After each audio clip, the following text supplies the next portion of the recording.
Good afternoon, I'm Vashan Brown with the Midday News. A special welcome if you're watching on onespotmedia.com. The Jamaica Teachers Association, JTA, is concerned that the impending general election will delay preparations for the reopening of schools next month. JTA President Owen Speed is also concerned about teachers and students exposed to COVID-19 after a student contracted the virus last month. Shamela Pullen reports. It's a recipe for disaster. That is how President of the Jamaica Teachers Association, JT Owen Speed, describes the holding of a general election and the activities that will happen for the reopening of schools. And I want to really say to our teachers that they need to be very careful as they go out, and as the children are about to go out, the parents need to be very careful and to ensure that they follow the guidelines of the Ministry of Health.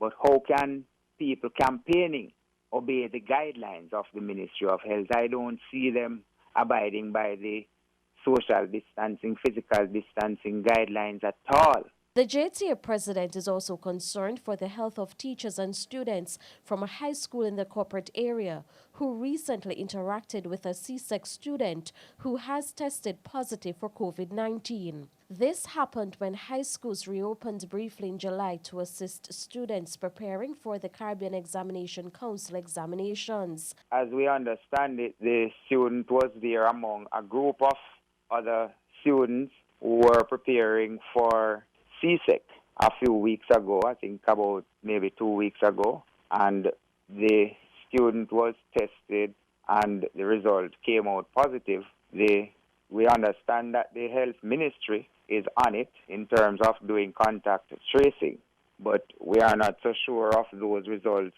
as yet. Mr. Speed says contact tracing is taking place.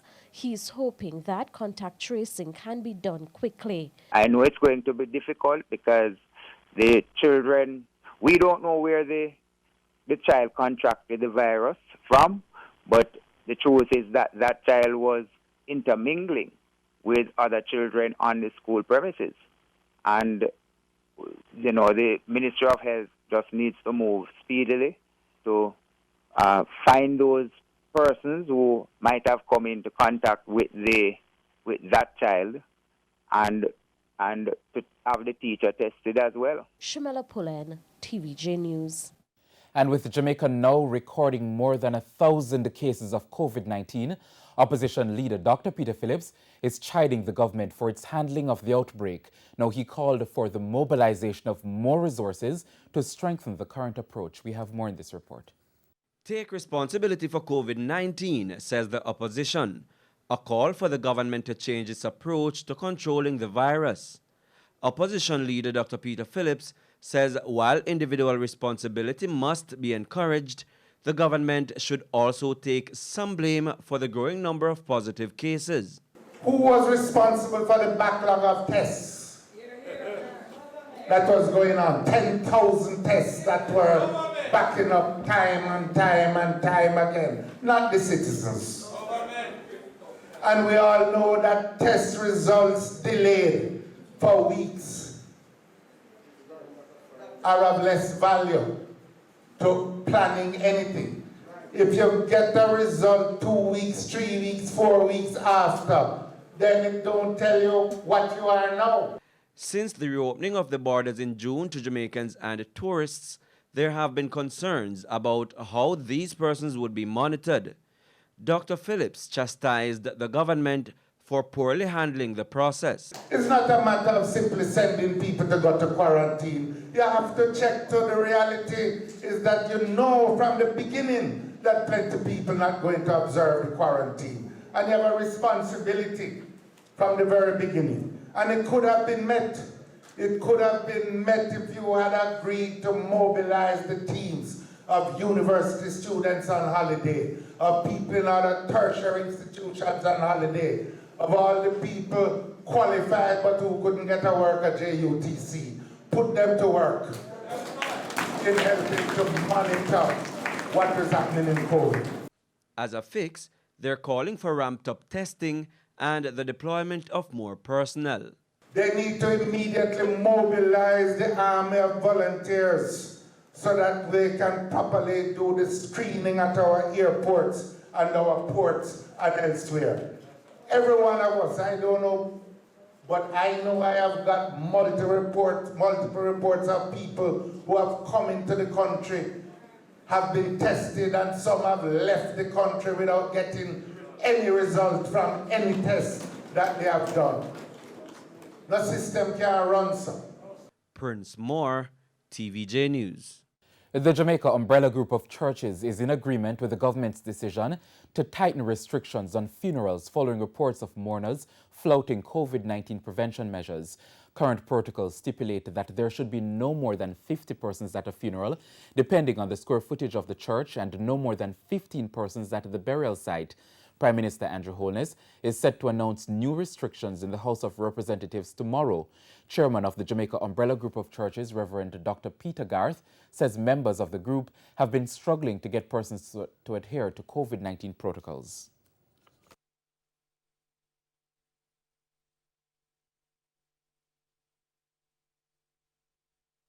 It is easy for us to control our services on a Sunday. But at a funeral, persons come from overseas. They don't obey the 14-day quarantine.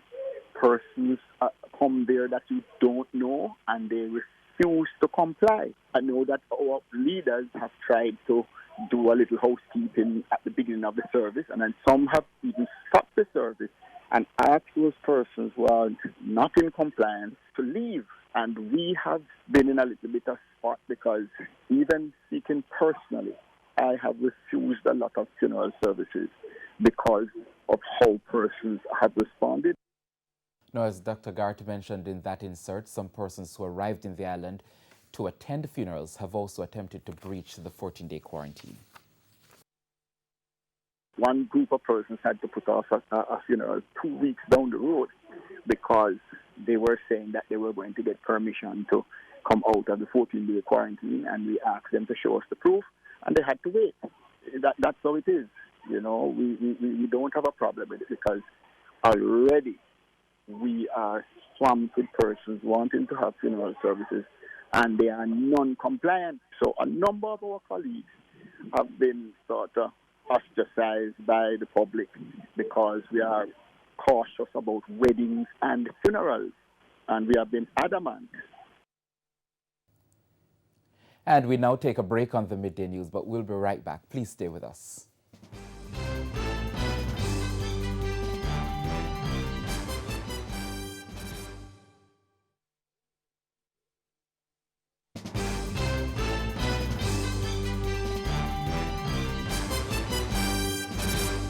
Welcome back. Continuing the news now.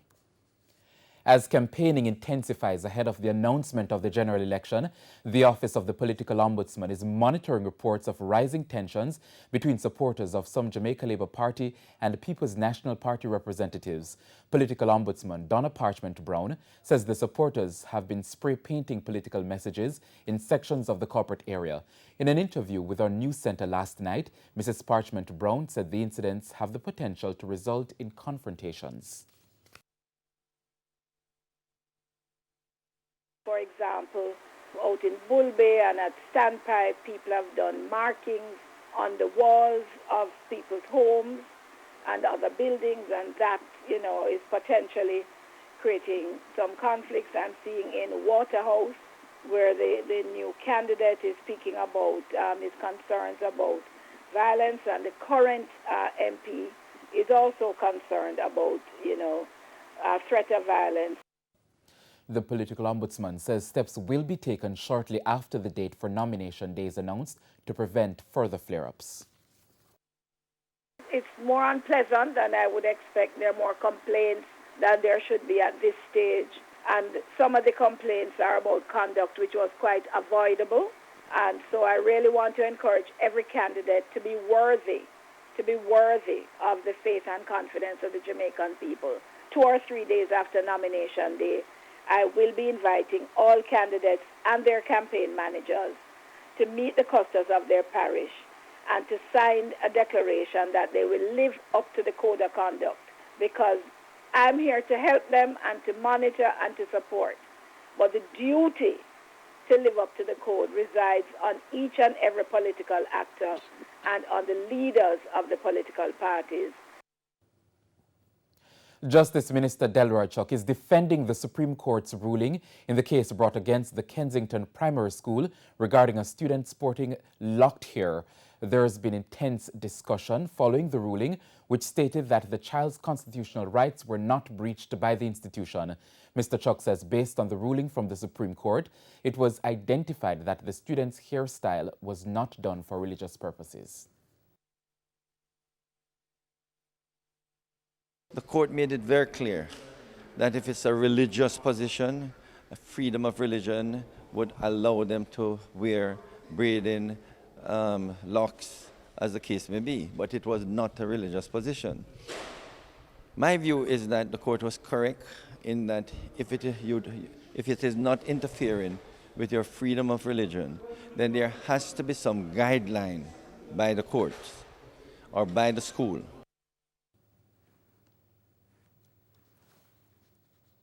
The government is increasing its efforts in providing housing solutions to citizens across the island. The latest development is the unveiling of plans for the Alexandria Estates in southwest St. Anne. O'Shane Masters has that story. The housing project being undertaken by the Housing Agency of Jamaica, HAJ, will see 125 houses being built on 156 acres of mined-out bauxite lands donated by Noranda Bauxite Company. The Member of Parliament for Southwest St. Anne, Xavier Main, says the housing estate being built is welcomed. We have many public servants and other workers in this area who want to live in a community like this, but all they seek is this necessity. Minister without portfolio with responsibility for housing, Darrell Vaz, says he'll be seeking to identify other mined-out lands which could be used for housing. Minister Vaz noted that such a move could reduce Jamaica's number of informal settlements. It is very easy for us to say that we have too many informal settlements throughout Jamaica, which we have inherited over the decades.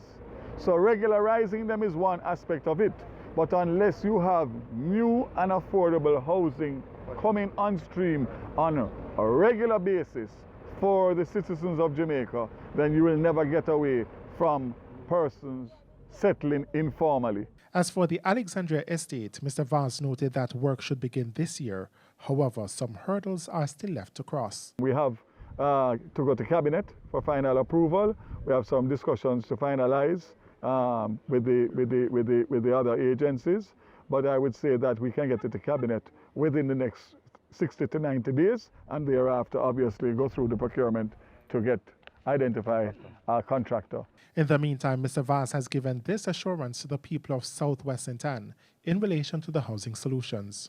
Priority will be given to residents of Alexandria and the surrounding area in relation to preference because of the fact that there's a great demand.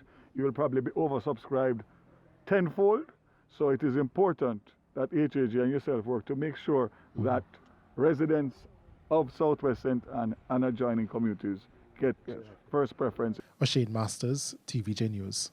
The National Solid Waste Management Authority, NSWMA, is again warning persons to stop breaching the anti-litter law.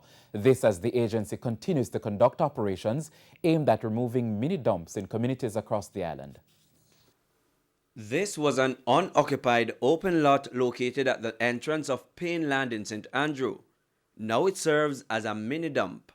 On several occasions, the National Solid Waste Management Authority, NSWMA, attempted to remove the dump, but after each removal, persons would continue dumping there.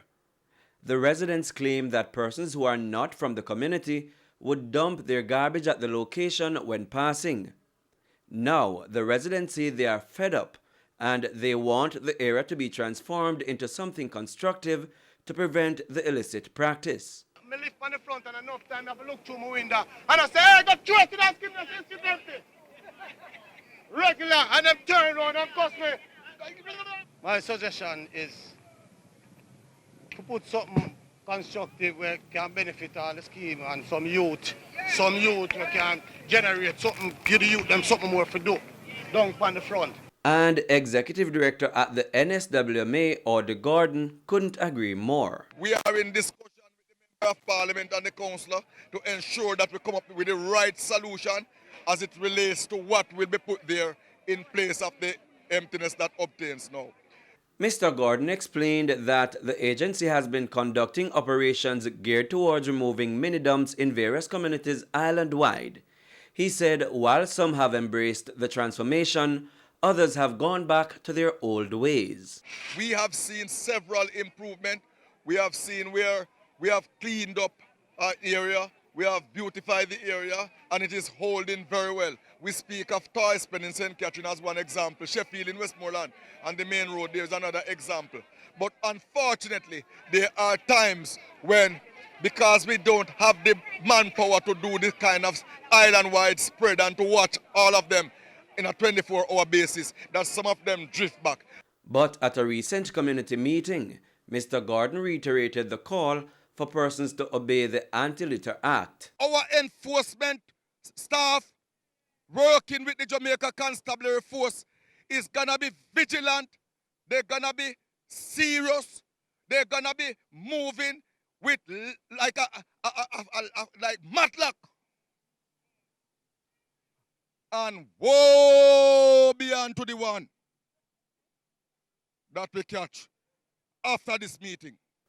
Prince Moore, TVJ News. And now for sports, national player Junior Flemings scored his first career hat-trick as Phoenix Rising hammered New Mexico United 5-2 in action from the United Soccer League USL on the weekend. It was New Mexico who took the lead through another reggae boy, Romeo Parks, who netted in the 5th minute. Phoenix Rising were back level in the 17th as Flemings scored the first of his 3. His second came in minute 73, which made the game 4-2 in favor of Phoenix. He completed his hat-trick with a goal in minute 86 to take his tally to 6 goals in 5 games since the restart. Also on the night, USL's all-time leading goal scorer, reggae boy Dane Kelly, was on target in the 38th minute to give Charlotte Independence a point in their 1-1 draw against Charleston Battery. And that's the Midday News. I'm Vashon Brown. Don't forget to join us at 7 for Primetime News Package. On behalf of the news, sports, and production teams, have a good afternoon and have a great week.